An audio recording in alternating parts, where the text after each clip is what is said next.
right, good morning, everyone. This is Daniel from Tradecraft 360, and just to provide another brief update on a trade that was transitioned actually. So on October 2nd, I put out a video detailing risk on, risk off trades that I had placed, and that was during the sell off in tech and the bid under XLE and TLT and GLD.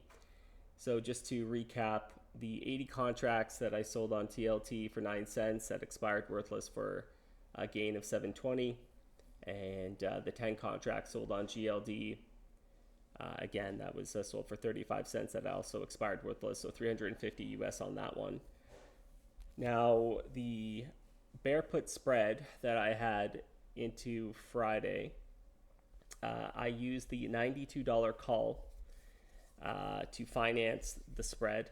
And in that video, I detailed my willingness to go short at that price point, and that's exactly what happened. So on the Friday morning session, there was a continued strength on XLE.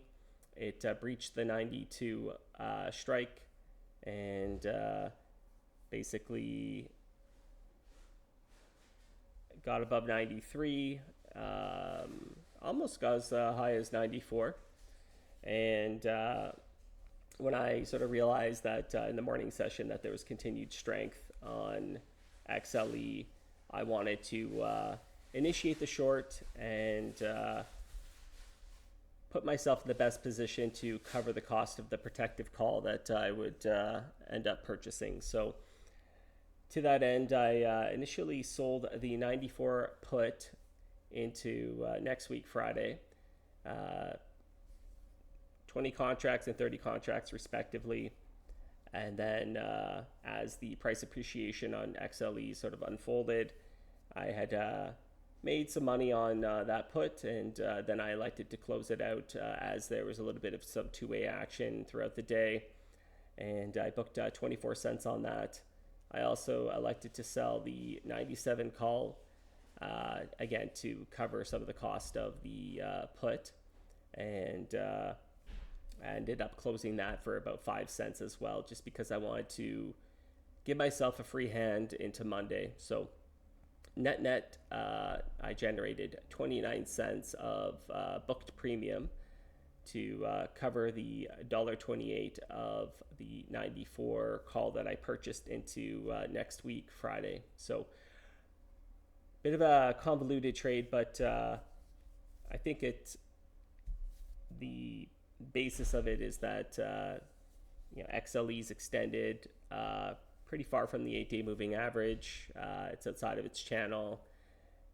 There's obviously geopolitical risks that are driving some of the price action, although I tend not to ascribe why to trading, as I previously have stated, and sort of detail that in the analysis portion. So if cooler heads prevail and things settle down, then I would anticipate that the short-term traders that have bid this product up away from its 8-day moving average, that could quickly unwind and reverse. That does not mean that I am net bearish on XLE over the longer run of things. It just means that in the here and now, I do think that there's the opportunity for a pullback. So I didn't want to close out this trade, obviously for a loss. I wouldn't need to, not at this point. So I wanted to extend this into next week, and so far, not the worst trade location, considering where XLE was not too long ago. Remember, it got as low as 85 within the last 2 weeks, and now it's at 93 plus. So if cooler heads prevail, things settle out, I mean, obviously it's a major escalation to attack oil export infrastructure. That would definitely change things significantly. That said, if the worst happens, and let's say, for instance, there is an escalation in conflict, then it's not. It wouldn't be surprising at all if oil is above 100 and XLE is starting to push the $100 bound.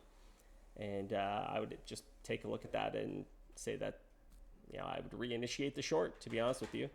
So I'm comfortable with the trade location. I can sell covered puts against this position to cover the remaining 99 cents that I need to on the protective call. So there's a lot of things I can do on the Monday depending on the price action. So if there's continued strength, then I'll likely sell a covered put. If there's an unwind of XLE, then depending on that price action, I might just buy to cover the short and book my profit, move on.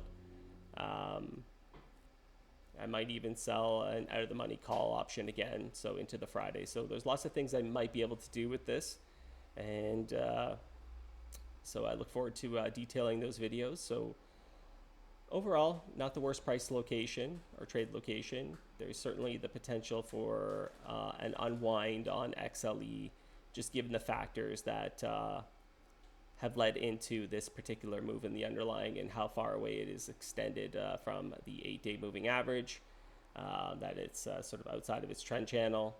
So those are some of the reasons for initiating this trade or continuing on, and I look forward to updating everyone on the progress on this particular trade.